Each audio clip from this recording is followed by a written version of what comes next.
Welcome to Forever Fierce. I'm Catherine Grace O'Connell, and I am on location here in Newburyport, Massachusetts. I'm delighted to introduce you to my guest today.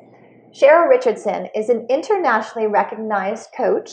She is also a New York Times best-selling author of many books, including Louise Hay's, a favorite of mine, You Can Create an Exceptional Life. One of my all-time original favorites, The Art of Extreme Self-Care, and then, of course, a personal favorite of mine with the Forever Fierce Revolution community, Waking Up in Winter, in search of what really matters at midlife. Welcome, Cheryl. Thank you. I'm so glad to be here with you. Welcome to my town. I know, right? Well, my sort of town, close by. Yeah. I'll take that. It's been absolutely delightful. There's nothing like, coming into a small town where it seems like everybody knows everyone, and it's been so warm and welcoming. Yeah, it's a beautiful community in that way, for sure. It is. So we are shooting here in the Essex Street Inn in downtown Newburyport, where you can pretty much walk to everything. Yeah. Yeah, it's been lovely. So tell me, this new book, the latest book, is really what we're here to talk about. Talk about you, your journey as a woman at midlife. So take us back to the original. I know as a young child, you loved to journal, and you were very curious about the inner world, as I have been as well. So take us back to the very beginning and how that developed into really a life's journey. Well, I did start journaling when I was about 12 years old. And I kept a diary, a small little diary. Remember those with the lock and key? Yes. And, I would lock it and think nobody was ever going to get in there, and you could actually probably pop the lock easily. But I used to keep a diary that just sort of captured my experiences and my feelings about what was going on in my life at the time. And it was a practice. I think it was a good thing that I started early, because I learned really early on that writing was a way to comfort myself. It was a way for me to process experiences. It was a way for me to learn more about myself. I mean, as in pretty short order, by the time I got to be about 17 or 18, it was a natural place for me to turn to for everything. Anytime, usually when I was struggling with the angst of being a teenager or a young woman. And so I've kept a journal since then. I have boxes of them at home. And so I always called myself a writer. I always thought of myself a writer because I wrote every day. And I would eventually, as you know, end up writing books as a coach early on. And I had written 6 books. It was time for me to write another one. And this was just after I had turned 50, in the early 50s. And I started to think about what I wanted to write next. And one of the great things that happens when you turn 50 is your suck-it-up muscles go slack.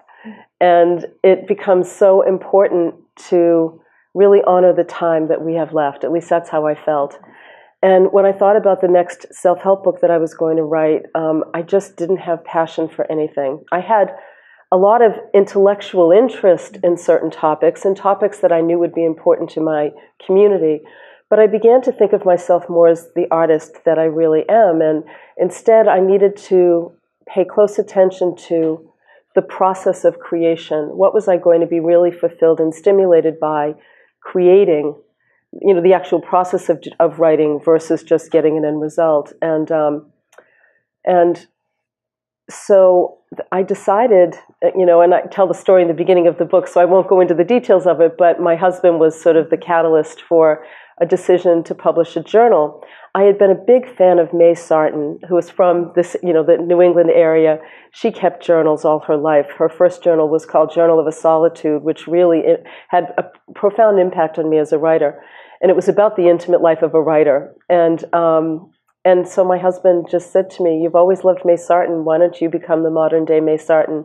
And that I am not. She's quite a literary writer, and I just ordered it actually on Amazon, but I have yet to read it. I'm super excited. Yeah, it's a really. I mean, she lived a wild life. I mean, she had very interesting friends, and she was a beautiful writer, and she wrote fiction and nonfiction and poetry. But he said to me, why don't you just show people what it's like to be a 21st century woman writer and woman? And so I felt a lot of excitement and enthusiasm about that. But I also knew that I was too self-conscious to start keeping a journal that I knew I was going to publish. and I really wanted it to be honest. So I went back and pulled a journal from, a couple of years prior, and went through and read it and thought, wow, this really covers a lot of ground. It covers a lot of important ground about what happens as we become midlife women, and this is the one that I'll publish. So it's an actual journal that I kept. And that's amazing. I don't know that I actually knew that. I thought it seemed like you were actually writing fresh material, but I like that because there's no way to edit. Right. Those were your real thoughts. Right. And I know when your husband, in that conversation you expressed, there was exhilaration, but there was also terror. Yeah, because, as I'm sure you know, when you're a public person and you put yourself out there, especially with social media these days, you pretty much, you're exposing your vulnerability to people, and there's a lot of very brave people behind a keyboard who have strong opinions. And so it's one thing to write. I'm really quite blessed with an unbelievable audience, and I've had a great history of primarily supportive, loving fans. But when it came to publishing a journal, and because I knew it was an honest account of what was going on in my life, and I was writing about really difficult things like reevaluating everything in my life, my work, my marriage, my health, my relationships. I knew that I was really putting myself on the line, because if people were going to take, any shots at the work, it was going to hit close to home. You had a conversation with your friend. You were very close to Debbie Ford, who has been an enormous influence in my life. You had a powerful conversation basically on her deathbed, about boredom. And did that influence, because you're having this conversation with your husband, you're kind of like, you've written just about, I don't want to say everything, but you've written about a lot. You didn't have that excitement, enthusiasm. How much did that play into that decision? I think it played a lot. Every book I've ever written, I've been really excited about the topic that I was writing about. And as you know, I'm pretty self-disclosing in my work anyway. So I'm often writing. I really think of myself as a woman who lives an examined life and then shares what she learns with others. That's really been my history. And so I wanted to be excited. And especially at midlife, not only did I want to be excited like I had been before, but I also felt the pressure of time, the pressure of prioritizing what deeply mattered to me in a good way. I think that's a good thing. That's one of the great gifts of midlife is, you don't just mess around anymore. You realize, wait a minute, I have a limited amount of time here. I want to be really happy with what I'm doing. And so, when, Debbie was a dear friend of mine, a friend, a coach, we coached each other, we supported each other, we traveled together, and she really surprised me that moment on her deathbed, literally, when she said to me, stop doing things that bore you. And I thought, well, that's kind of a strange thing for someone to say. I didn't expect that. And she, said many other things that were probably more expected, but really important too, like, hey, Cheryl, it doesn't matter how many Facebook fans I have right now, and it doesn't matter how many best-selling books I've written. None of that matters. All that matters is my son, and what's going to happen to him when I'm gone, and the people I love, and the people I'm going to miss, and where I'm going. I think those are really important things to think about at midlife. When you get to midlife, it's deeper. You deepen into yourself, and you realize, what's important. Yeah. And you also have an opportunity to seize this time of life and go deeper into yourself, into your relationship with yourself, into your relationship with a power greater than you, however you define that. What happens beyond this lifetime? We start to ask the bigger questions. We may ask them early in life, and I've been asking myself big questions for a good part of my life, but they get very existential in midlife. And so, when Debbie asked me that, I started to really filter, and still do till this day. I filter a lot of my choices through the lens of, am I bored or am I engaged, really? It's an easy question. It's an easy, so easy. And you can get an energy internally, and an answer happens like that. Very much so, yeah. So is it that we get to this point at midlife where we can't lie to ourselves anymore? Yeah. Well, I think it's hard for some people. I think if you've been lying to yourself for a long time, there's a well-worn groove. And sometimes what happens for people is they wind up with a wake-up call that forces them to literally wake up and start asking themselves, am I really happy? Am I, fulfilled by what I'm doing? Am I fed by my relationships? Who am I as a person? I mean, I think that I think those are the kinds of questions that will make midlife more interesting and less scary. You know, we have such a, as you know, I mean, you've just done such a beautiful job of creating this community of women that really are fierce, right? Thank you so much. Well, and we need that because we have a society that, as you know, just, you know, worships youth, and which is great, but also worship age and wisdom. Exactly. I mean, I think both are important. Well, I think it's fascinating out there because they talk now about inclusion, but they don't talk about ageism. You know, you can't have inclusion without multiple ages. And there's so much research showing, I think you even said it in your book at one point, people don't see themselves reflected in marketing and advertising. Right. They close their pocketbooks. Like, we need power back, and we have to take that power back ourselves. So thank you for sharing that. I think that's a gift in midlife. Well, and in particular, let's just say that 80% of all consumer choices made in the United States are influenced by women. And I would venture to say probably that many are actually made by women at the end of the day. And I mean, that's like a whole other conversation we could have about the importance of women owning their power, owning the influence they have in the world.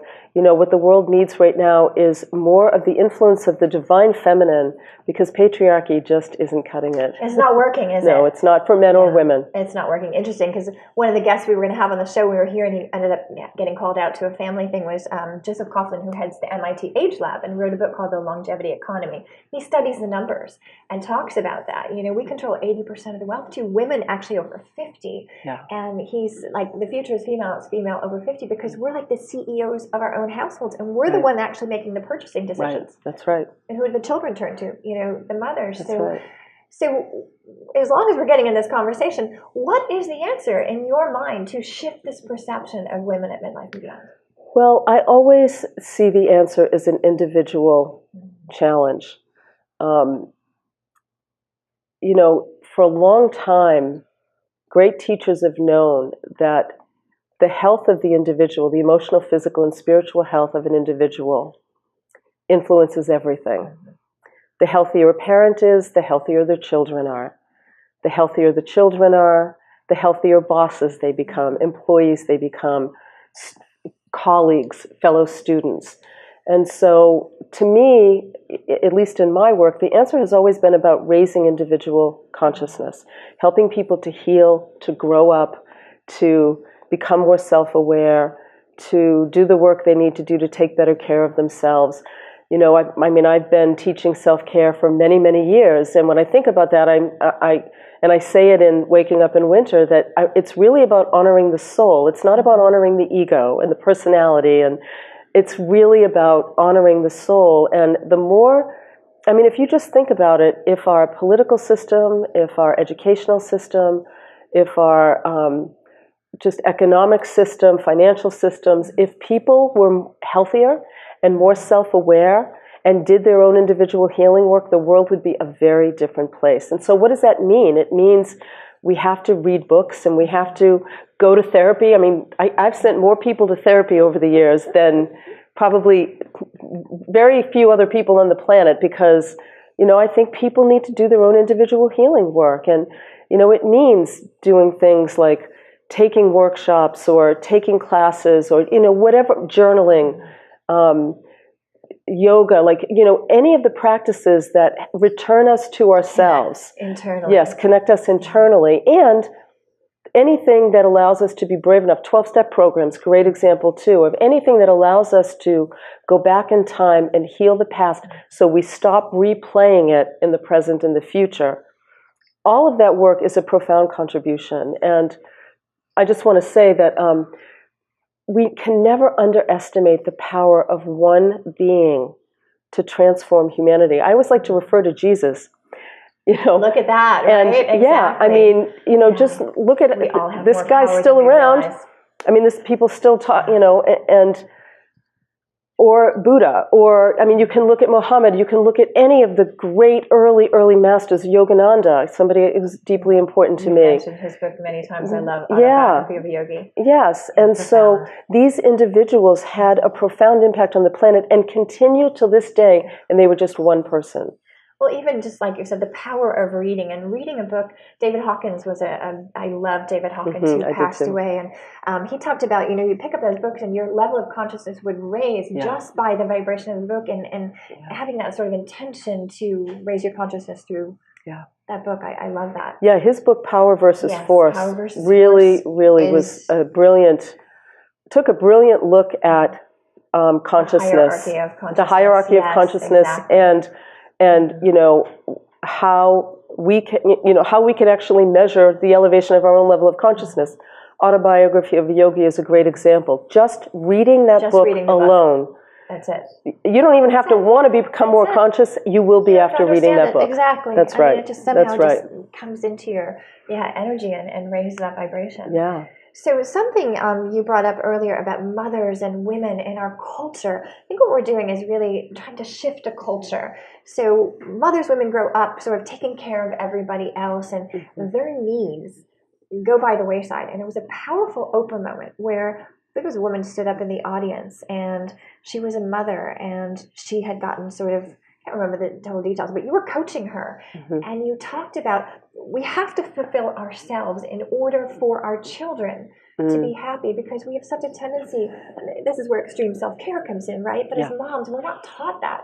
We're taught to take care of everybody else, but we build this, I did, inner resentment and anger and martyrdom. Yeah. It doesn't serve any of us. So how do we change it? Yeah, I remember that moment. Oprah talks about it a lot. It was powerful. Yeah, every now and then it's funny, I'll get an email from somebody who will say, Oprah was just giving this commencement speech and she mentioned you in that moment. And it was a very powerful moment.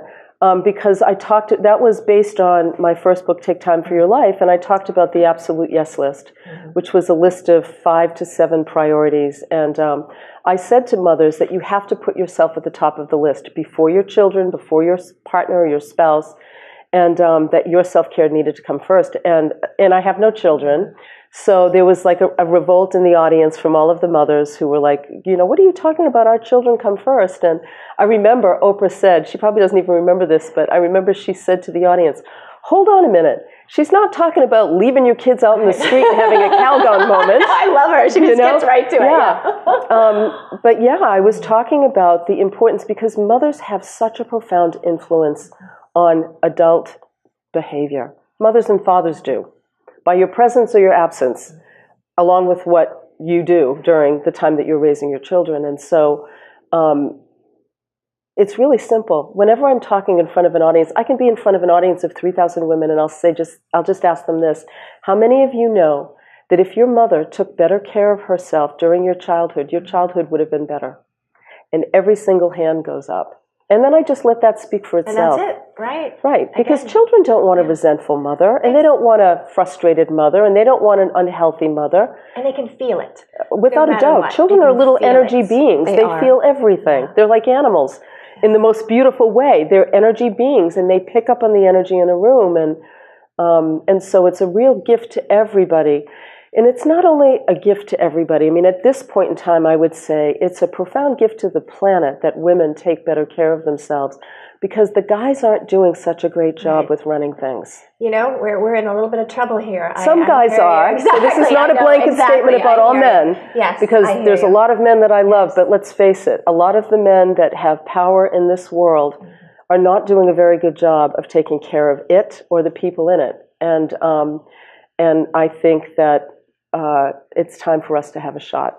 I am totally with you, and I know we're not into a political conversation today, but the truth is, actually, there's a ton of research. I'm kind of a research geek on the brain, and actually when they've shown that as men go up the ladder in business and start, be it leading a country or leading a corporation, their ego starts building and their brain starts changing, their ability to empathize.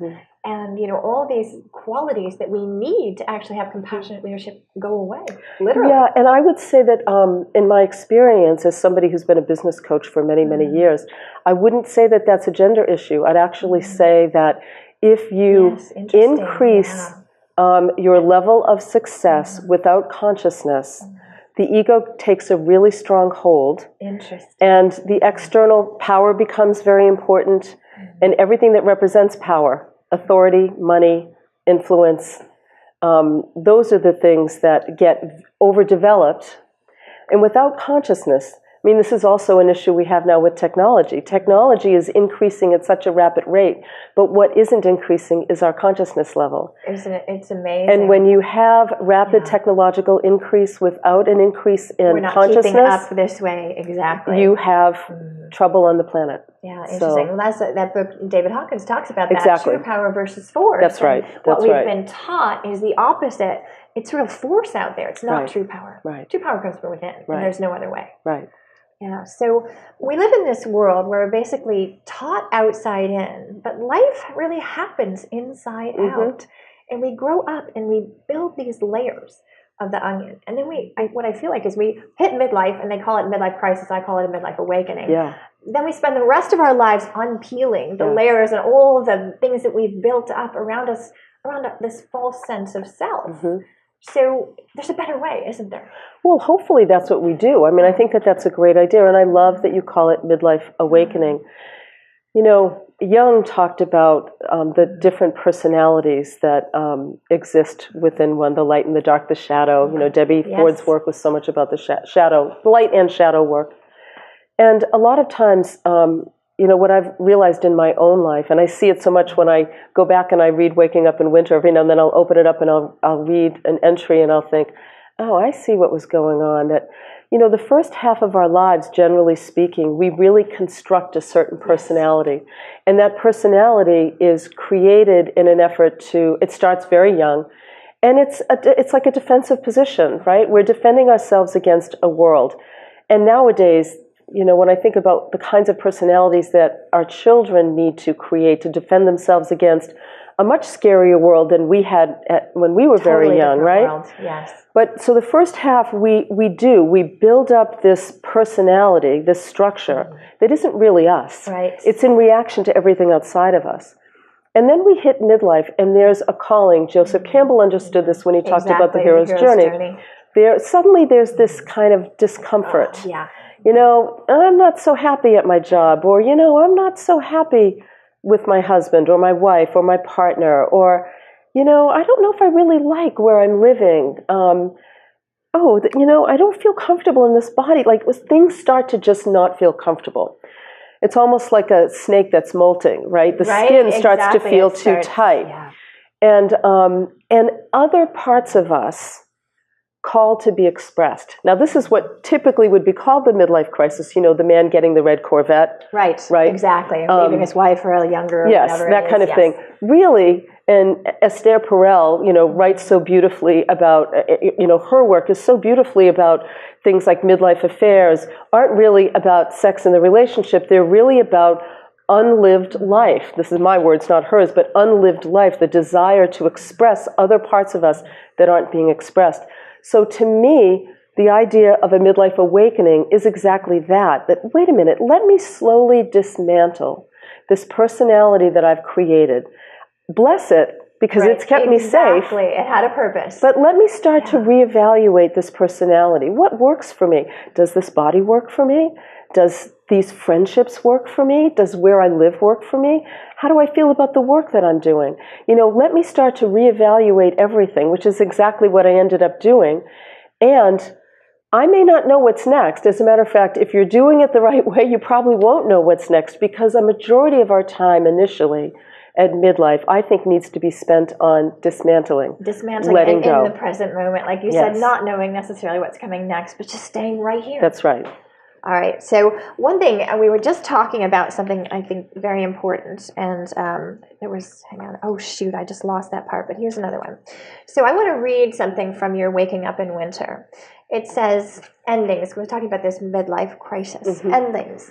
It's the theme this year. I seem to be entering a stage of my life where I feel compelled to stop for a while and reflect. I need a long, deep breath, space to digest my life thus far. I want to search my history for wisdom and for those things I value most, so I can keep them front and center. So What is the metaphor of midlife for you? And share, what does that mean? Like winter and hibernation, turning within and digging deeper. Well, the first thing that comes to mind is every time I write a book, I always, at the end of it, just before the book comes out, I go back and read it and ask myself, okay, what was this book trying to teach me? And the biggest lesson from this book is about the importance of entering the mystery part of the hero's journey. So it's after the descent when we start to, reevaluate our lives and let go of things that aren't working. And we find ourselves in a place of hibernation. I found myself in a place of hibernation. I'll just speak for myself. And you don't know what's next. You don't see any light at the end of the tunnel. You just know who you can no longer be and what you can no longer do, but you don't know who you're going to become and what's next for you in your life. And the waiting period is longer than you want. We're not in control, are we? No. Yeah. No. It's one thing you've really learned in life, right? Yeah. And that's one thing I think you learn a lot as you get older, right? That's the big lesson is we're just not in control. We can't control anything. And so for me, it was really about being in this place of needing to say goodbye to things and then needing to sit with the space that created and the questioning and the confusion and the pondering. It was lingering in limbo, and really just rethinking my life. Just thinking about my whole life. Where have I come from, and what was important to me? What do I value? And I've had a really blessed, pretty incredible life, and I had a lot to go through, and still am going through. And so that was really the lesson for me. I mean, I can tell you this because it's been a while since that journal was written. The longer you wait, the greater the chances of a life that reflects your soul showing up. Oh, that's beautiful. That's a jewel of midlife, isn't it? It's really important that the longer you're willing to stay in the mystery. Now, it doesn't mean, you're like eating bonbons on the couch going, okay, I'll hang out here for a while. I mean, because we have jobs to do and, maybe children to take care of or aging parents to take care of. World. You have to be in the world. But it's okay to just really pull back as much as you can and sit with not knowing for a while. And you talk a lot about when you go through these changes, things happen and you cut out friendships that no longer work, or you stop doing certain things, you stop certain behaviors and patterns. And not everybody likes that. No. As you change, things change, people change, relationships change. That's right. But you're most likely, what can people expect when they start changing? Well, I think it's why people don't make a lot of changes, because the truth is we are the center of our universe. And when we change, the universe around us has to change in some way. So when you make the decision to grow yourself up, right, and to do your own healing work, it means that some of your friendships may not come with you. Some may need to end, and there'll be new friendships at the same time. It might mean that you have to reevaluate your marriage or your intimate relationships. If you're somebody who's been a caretaker for others all your life, like I was, some people aren't going to like it when you start not taking care of everybody. And I think it's really important because I'm all about, relationships are what really matter to us in the end. So I think it's important to be loving and gracious whenever possible. And so letting people know that, letting the people in your life know that, this is a real period of reevaluation for me. And I'm really thinking about what matters to me in my life. And I'm finding myself being more introspective. And so if I'm not there for you in the way that I typically am, please don't take it personally. It's not about you. It's about me. It's always, life is a mirror, right? Yeah. It's never really about the other person. There's a story that you share, and again, back to Debbie Ford, because she just seems like this incredibly wise being, and she came through in a dream. Yes. And it was, there was a Facebook post, and you'd been out in Miraval, which I love Miraval, and you'd done, I think it was an event with Alanis Morissette, and someone had some negative experience, at least in their own, and they posted on Facebook, which we know, like you said, Facebook is mostly good. Yeah. There can be those things, and they trigger us. Yes. In the end, it's always about us. So what was that experience like for you, and what did you learn about yourself? Debbie came through and shared this pearl of wisdom, and you wrote about it. Yeah, and this goes back to when I was talking about Jung's work. Yeah, somebody had an experience with me at Miraval that was unpleasant, and was really angry about it, and chose to write about it on Facebook instead of talk with me directly. And so, when I read it, it did exactly what I'm sure the person intended it to do. I felt embarrassed, and I had a shame attack. And I just began to question who I didn't know. I couldn't remember who the person was. I couldn't remember the exchange. I did what we all would do, like, oh my God, was I an idiot? What did I do wrong? All of that sort of thing. I started to replay it. And so I had a shame attack. And, a shame attack, we all have them. And a shame attack only gets stronger when you don't say anything, when you don't do anything about it. And it just builds, exactly. And because shame, as long as you keep it a secret, it gets more power. Yes. And that night I went to bed, and I felt horrible and confused. And Debbie Ford came to me in a dream, and she said, I forget, I write about it better than I can remember it, but she said something to me about, you're worrying about being a bitch, and you are a bitch, and you should just embrace that. I mean, she had that same lesson herself early on. You are rude, and sometimes you are impatient, and I just woke up from that experience, and I just felt a tremendous sense of relief. I thought, wait a minute, yeah, I can be a bitch sometimes. I mean, I really can be a bitch sometimes. Let me tell you, ask my husband. And I am impatient, and patience is probably one of my greatest spiritual practices on the planet. And maybe I was, short with this person. I have a history of that when I'm teaching, and I'm trying to manage a whole room and take care of an individual at the same time. It's hard. People don't know how hard it is until you do it. And so, yeah, I decided, you know what, I'm going to write about this because I know it's going to, I knew it would help me to feel better to just put it down on the page. I wrote about it without intending to publish it. And then when I finished writing it, and I had given a couple of people a chance to read it, they said, you need to publish this. This is actually going to help a lot of people. It was brilliant. Yeah, because like you said, we keep the shame internally, and that's our shadow, and we keep our shadow. When we bring it to the light, we heal it. Well, yeah, and what I wanted to say in terms of Jung was, the reality is, back at that time when that happened, I had spent so much of my life being a nice girl, and I don't want to be a nice girl. I actually like being a bitch sometimes. And well, sometimes it serves us in some ways. Exactly. I mean, there are I can be fierce. Yes, fierce. When it comes to, I have been fierce in the defense of defenseless people. And I am fierce about issues related to animal welfare and the planet, and I want that fierceness. And if it means I'm impatient and bitchy sometimes, bring it on. And that was the point, that in some ways that experience, and part of the reason I wrote about it during that time that I was keeping this journal, was because those were unexpressed parts of me that wanted a place in my life. I'm sorry it came up that way, but it helped me to own the fact that, there's a strength to our anger that serves the planet, and we need to be connected to that.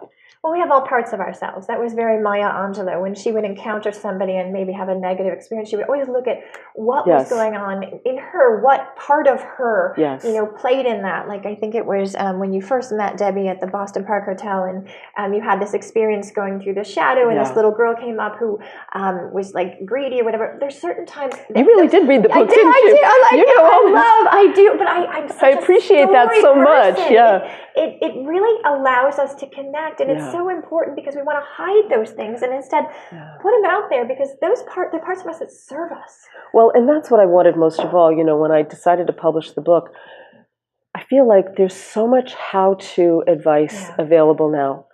And what we really need are each other's stories and experiences. That's where we really learn something.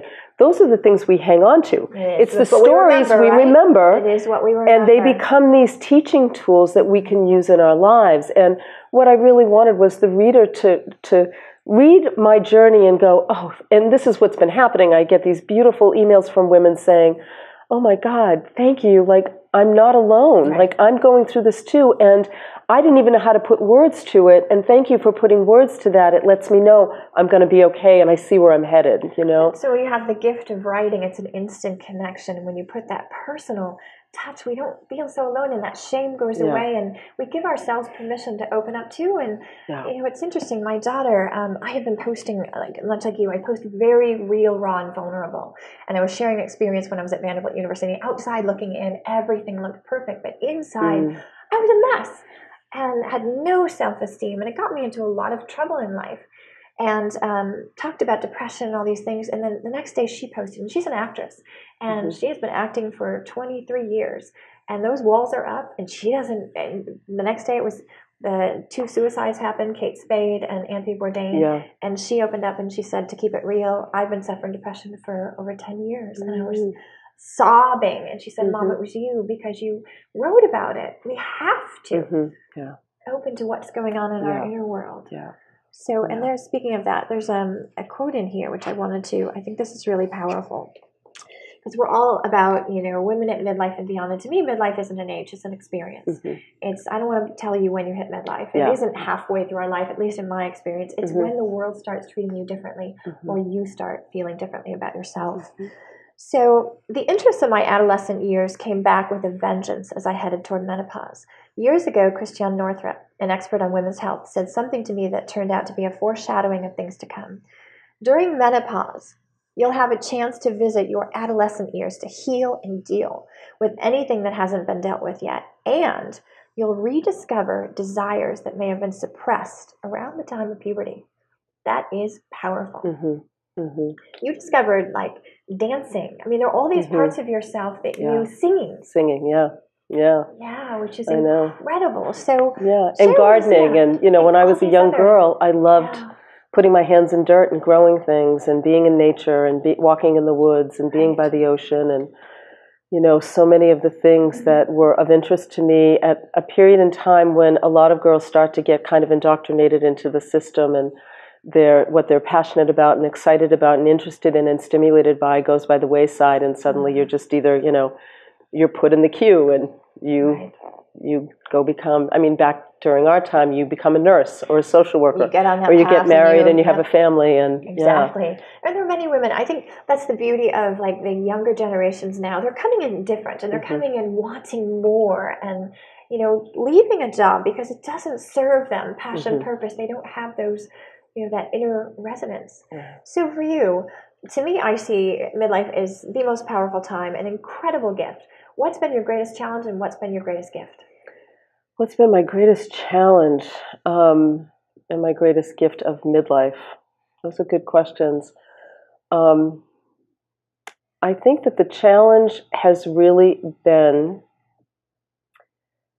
I don't want to say putting to rest, grappling with the get shit done, make things happen woman who's so used to... The taskmaster, you call. Yeah, the one who's so used to, you know, being engaged in the world and building a career, and, you know, just giving that part of me a nap, you know, putting it aside. It's exhausting.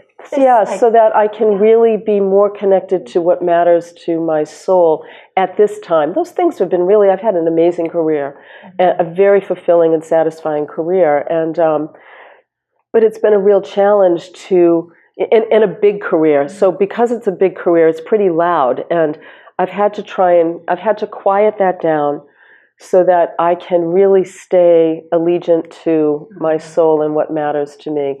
So that's been the greatest challenge, and the greatest gift is, I would say that it sort of unfolds every day, but the greatest gift has been really, truly learning to value the things that I always said were important but didn't give my time and attention to. Like, it could almost make me cry when I think about that.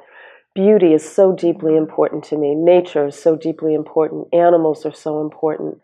You know, I for years I would be traveling and I would miss my peonies blooming or the lilacs blooming, and I didn't realize how important those things were to my soul. Just simple. Yeah, and one day I was standing on the deck. I think I included it in this book, in the journal. I was sitting on the deck thinking, I only have a certain number of springs left. It's different than I might have 50 years left or 40 years left or whatever. I only have a certain number of springs left. And, lilacs are only going to come out a very specific number of times in my life, and am I willing to miss that? And that really is a metaphor for something so much bigger, right? It is. Everything in your book is a metaphor. Everything in all your books is a metaphor. Yeah, I mean, it's just so much more about valuing those things that have always been sort of lurking around, letting me know I'm here, I'm important, this matters to me, and finally giving them, the greatest gift is finally giving them time and attention. It takes me back to that deathbed with Debbie Ford. Yeah. Really, it's not what you think that matters in life. They're really simple things. Yeah. They're really basic, simple things. And I think we do really, really get to know that and understand that in midlife. I've never been bored looking at wild animals, and I've never been bored being in nature, and I'm never bored. Look at these flowers. Yeah, I know. Remind me I know. Yeah. I'm so glad you just said that. Yeah, beach plum. Beach plum flower shops. So who could get bored looking at this? I mean, this is like a work of art, what she did. It's incredible. And here we are in the midst of Newburyport at the in this beautiful Street Inn, which is incredible. And I don't know how old, but I mean, everything around here is like 1700s. I know, some 1600s. We're old. We're wise here. We're very wise. There's a lot of history here. Yes. Yeah, this is one of the great older inns, and in town we have several inns that are that really give you that New England feel that people love. So it's really worth checking out. And it's there's such a personal connection again. I mean, this whole town, you can feel it. But when you walk into this inn, Alex is the manager, and he greets you, takes you on a personal tour. Any need that you have are instantly met. These flowers came. There's actually a woman. Her name is Pat Cannon. I met her as she brought these flowers in, which are incredible. Told me her story. She's also a midlife woman, and she told me that 70 to 80% of the businesses in town are actually owned by women, which is incredible. All these women, and she reinvented herself because she got aged out of her job and then found her passion. Yeah, and she's got a great shop there, boy. Incredible, So you guys have to check out the Essex Street Inn, Beach Plum Flowers, the whole town of Newburyport, and obviously we have a resident. You've written about it so much that I could feel it, taste it, and now I get to actually. Well, it's funny. I was giving a talk about the book when it first came out somewhere, and a woman was in the audience, and she tapped me on the shoulder before I'd gone up on stage, and she said, "Thank you so much for writing about my farm." And I said, "Oh my God, I forgot that I'd written about the alpaca farm on Little Lane." And then I realized there's so many different things I write about related to this area that we live in, much like May Sarton did. I'm glad to let people know. It's so lovely. It's so important to really support the local businesses, I think. That's again really just getting important. back to, instead of, not that I don't shop at Amazon, but it's so lovely to support your, it's really important. Yeah. And so one thing, I in all the reading I did, I could not find how you and Oprah connected. How did she find you? I mean, what did that feel like? What was that experience like? You didn't only show up on her show. You did a whole year series, and then traveled with her, when she was launching a magazine. She, it's one of those stories. She was given Take Time for Your Life 4 times by 4 different people, and the 4th person was a producer on the show. Katie Davis was her name. She had read the book when it first came out, really liked it, had contacted me. It was, I think, a year and a half or so later, maybe 2 years after the book had come out, that she brought it into Oprah, and Oprah said, "For crying out loud, people keep giving me this book. I guess I should really read it." Pay attention. And she read it, and then came back to Katie and said, "Let's have her on the show." And so, I did the first show. I think they had me work with some women there the first time, and then at the end of the show, they, came to me in the green room and said, "We want to do a follow-up. Would you do a second show?" And of course, I thought about that for a few minutes. Gee, let me think. Yes, I will. And so I came back to do the second show, and they came in the green room and said, "We've decided to make this a series. Would you be willing to be the team leader?" And I just was like, "What?" I said yes. And it was an amazing experience. And then to travel with her and do the events with her was also, I mean, it's, she's a rock star, and she's a rock star. She is a rock star. And funny, and just so filled with wisdom herself. Right. I remember there was one experience I think you wrote about that was really powerful, because I was thinking, like, how terrifying, it's exciting and terrifying at the same time that here you are, and now you're coaching in front of Oprah, and I think you guys, someone had called on something in the boat, and you guys had an interaction, and then you got to break, and you'd forgotten. Oprah said, "Remember that," and you'd forgotten it. And I've done that I mean, Lyme disease, things just go out of my brain, and they don't, and I let people know that, like, they're just going to go, and I may forget. And you're like, she was such a pro, she reminded you. But I love that you write about that. Yes, like, you talk. Well, because that was a really important piece in that.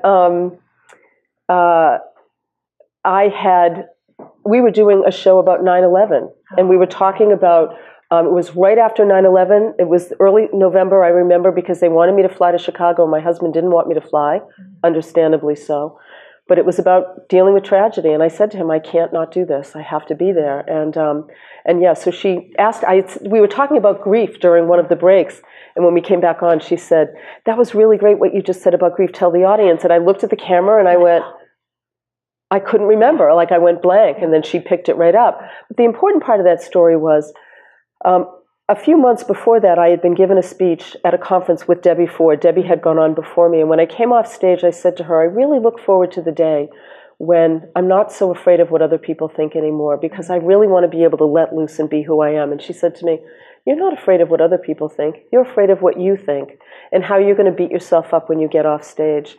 She said to me, you need to befriend yourself and be your own best champion, and all of that will go away.